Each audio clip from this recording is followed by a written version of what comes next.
Hello and welcome to the Super Professor Podcast. You're listening to Clemens Kunkel, aka Super Professor. And today's podcast is about can we travel faster than the speed of light? And I think we can. I think the answer is yes. And why do I say that? Well, we're already moving. Do you realize that while you're sitting in a chair listening to this podcast, you're moving really, really fast? And let's go to some of the things that are happening right now. Right now, the Earth is rotating at 1,000 miles per hour. So you're moving at 1,000 miles per hour. Are you moving faster than that? Yeah, because the Earth goes around the sun at 66,600 miles per hour. But wait a minute, the sun goes around the Milky Way galaxy at 504,000 miles per hour. Are we moving faster than that? The answer is yes. The Milky Way galaxy falls toward a region of space called Great Attractor. You're going to love this speed. 14 million miles an hour. You're like Superman right now. You're moving really, really, really fast. And we don't even notice it. So, is faster than light speed possible? I think so. But how would we do it? And why must we learn how to do it? Well, if we start now saying that we can do it, because everybody says nothing can travel faster than the speed of light. The speed of light is 186,282 miles per second in the vacuum of space. And like one of the stars, I think, is in a Goldilocks zone. It's roughly 20 light years away from us. 20 light years. That means even if we could just travel at the speed of light, it would take us 20 years to get to that star. 20 years. That means you got to have food or go into hibernation. So traveling at the speed of light is too slow. Because that's, like I think the closest star to us is Proxima Centauri is 4.3 light years. So even the other stars are just way out there. The universe is really vast. And for us just to travel at the speed of light, it's just way too slow. We need faster than light speed travel. So let's do some simple things here. Let's say that star that's 20 light years away, and we want to go there at the speed of light. Well, we can't go where we see it because that star is not there. It took 20 years for that light to reach Earth. Therefore, that star has moved, been moving for 20 years. So, for us to go to that star with the Goldilocks zone planet around it, we have to move the star chart ahead to where it's going after 20 years. Then, if we could only travel at the speed of light, now we must move the star chart again 20 more years to where the star is going to be for us to land on it. But here's another problem. If we travel at the speed of light, time slows down. We don't know how much time slows down traveling at the speed of light. So there's a couple of hiccups and hurdles that we got to overcome. We got to start doing now planning for faster than light speed travel. And why do I say that we can travel faster than the speed of light? Because we're already moving. We know we're already moving. So it's kind of like, and now am I come up with a new idea? No, not really. If you think about in the old days where they took a hot air balloon and fill it full of hot air and it went up into the air and then the air current moved the hot air balloon, all they needed was to get up in that current to move. What else did they do back in the old days? They put a sail on a boat to catch the wind current and move the boat. So when we discovered the New World, the United States, they didn't roll the whole way to get to the United States. They used the wind power to move the big boat. Took them a couple months, but now we just fly in planes to go around the world on vacation. But back in the old days, it took a little bit to get here. So will people go off world? Yeah, they went on a boat and traveled for months, had no idea what was there. We know where we're going. We know there's planets out there, and we know more about every planet as we get closer and closer. We know our planets are in our solar system, but we know about other planets around other stars. We just don't know enough information about them yet. We got a lot, but we still need more information. So think about now. Some people say, "Oh, it's impossible to travel faster than the speed of light." Yes, yes, yes. Of course, it's impossible, and it's also impossible for a germ to jump out of your mouth into another person's mouth. Welcome to COVID-19. Oh, welcome to the virus. Welcome to the flu. It's also impossible to break the 4-minute mile. But now you got to break the 4-minute mile to compete in track. Yes, things are impossible until you break the rules. No, it's not impossible. It's kind of like um, think about right now. You listen to this podcast on information coming in. You don't see the signal. You don't see the information. You're just able to listen to it on a phone or a TV or whatever you got on Wi-Fi. So it's impossible for the Earth to be round, but it is, right? It's impossible, but the Earth is round. We know it. The Earth is not flat. But think about the old days. They thought the Earth was flat. Then it went to being the Earth is the center of the universe. That wasn't true. Then it used to be the sun is the center of the universe, and that wasn't true. So old information you can't hold on to. You might want to hold on to it. You just can't because it doesn't work. Otherwise, we wouldn't be living in space, the International Space Station. We wouldn't be up there. I think the International Space Station falls around Earth something like what 16,000 miles an hour. Think about it. They see sunrise, sunset, sunrise, sunset, sunrise, sunset in one day in 24 hours. So the International Space Station, they don't have a rocket sending themselves around the planet. It's just falling around the planet. So science works. We have to stick to the science. And what is it's like if we could, think about this hypothetically. If we could travel faster than the speed of light, we need to fix our star charts. Because let's say we could travel at the speed of light. If you go to that planet that's 20 light years away and you get on that planet, when you look back at our sun, it's not where we left it because the light takes 20 years to get to that planet that we just moved to. So that's our Earth is in the past. So when we think the Earth is, no, that's we don't see it on that planet from that planet's point of view because the sunlight is 20 years in the past. It's the same thing as looking at another planet, looking at us. That's the past. Everything is we're looking at the past. So we need star charts for getting there and getting back. We need different star charts for every star system we go to in the Milky Way galaxy. Every one. If we visit different worlds, we're going to need a star chart for each different world to get there and get back. And we need to be planning now because we're going to go there. How do I know we're going to go there? We went to the moon. We've been to Mars. We're going. We're 12 people walked on the moon, and rovers and landers and choppers have been on Mars. We haven't had a person on there yet, but we're going to go there. So, are we going to live off world? Yeah, there's no doubt about that. We're already living off world. That's the International Space Station. So, we need to get off Earth. Why do we need to get off Earth? Well, you have you had the Plantaceous period, the Cretaceous period, the Jurassic period, mass extinction. I don't want to go extinct. I don't want the human race to disappear.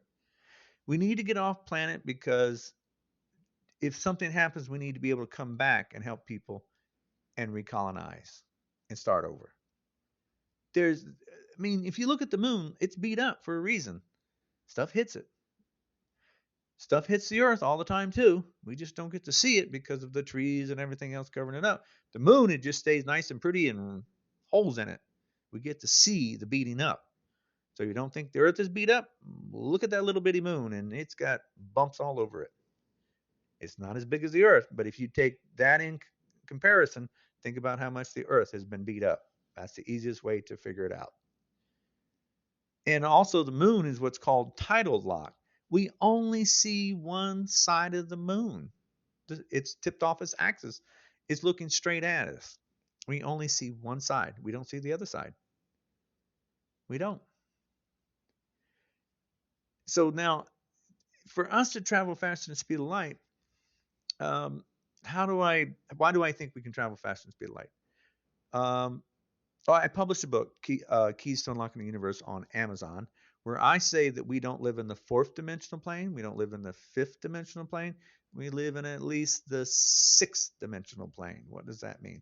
I think other dimensions exist. I'm not talking about string theory, M theory, supergravity theory. They believe in other dimensions, other timelines and places. And I think they're right. There are, but I think they're looking at it wrong. I think we are the sixth dimensional plane. Um, what is a dimension? Um, think about looking at a TV set. It's called 2D. You got forward, backward, left, and right. That's a two-dimensional plane. 2D. What's three-dimensional plane? The IMAX theater. The screen image comes off the screen. You end up with depth. What is the fourth dimensional plane? So if you're sitting in your room, which is a cube or a sphere, you have forward, backward, left, and right, up and down, and you're sitting in the room, you are the fourth dimensional plane. You are matter, and it takes time for you to get from point A to point B. That is the fourth dimensional plane. You're moving in that three-dimensional plane, and you're the fourth dimensional plane moving in an object. That's the easiest way to understand it. What is the fifth dimensional plane and what is the sixth dimensional plane? I said we live in the sixth. Well, matter you have to add to the equation. Thinner space, slower time, heavier matter. I think we are thinner space, slower time, heavier matter. I think we are the sixth dimensional plane. What does that mean? I think our universe came from another dimension. Not part of our universe. I think we came from another universe. And why do I say that? In my book, if you can get my book, it's easier to understand. Um, how do I explain this? Think of an aquarium. Think of an aquarium half full of water, and the other half has air in it. So you got oxygen and hydrogen above, oxygen and hydrogen below. You got other elements, but two different temperatures. The oxygen and hydrogen is not mixing with the water, and if the water cools, it mixes with the air. Two different mediums. One you can breathe in, the other one you drown in. Just think about that in an aquarium. Half full of water, half full of air. So if you think of the water as the fourth dimensional plane, and you think of the air as the fifth dimensional plane, now how do I add the sixth dimensional plane? If you take an oil dropper, the lightweight, and just put one drop of oil on the water, the oil stretches across the aquarium. You have pressure from the air, pressure from the water, and everything is trying to seek balance with each other. So to me, the oil touching the water is the Big Bang, the release of energy. It didn't explode, it's pressure that is released. All right. So I hope that helps. How do I explain further? Okay, so I think that we came from a merging of another universe. So if you have an oil drop over here and drop oil over here, these two oil will mix with each other. Won't mix with the water, won't mix with the air, but they'll mix with each other. How do I explain that? Think of a force to the left and another force to the right. One is smaller, one is larger. And as they get larger and the force plants more seeds, more trees grow, and finally, those two separate forests join and create one forest. How do I explain that further? The Milky Way galaxy got larger by joining with other galaxies. The Andromeda galaxy is falling toward us, and when billions of years from now, will join with us and make us larger again. But we have the small Magellanic Cloud and the large Magellanic Cloud one day will join with us also. So our Milky Way galaxy came from a joining. And I'm saying our entire universe that we view came from a joining. I matched the great wall, the great attractor, and the great void. And the cosmic microwave background difference, the two different temperatures. If we had one universe over to the left, one universe over to the right, and they merged, they would create two different temperatures. Also, the gigantic void in space, it shows a merging. So my paperwork, my book, Keys to Unlocking the Universe on Amazon, you can get and to understand more. And if we, let's say hypothetically, just work with me hypothetically, if other dimensions are moving through us, shouldn't we be able to see it? In my paperwork, I say, yes, we can see it. We see dark matter and dark energy that's unexplainable. People say,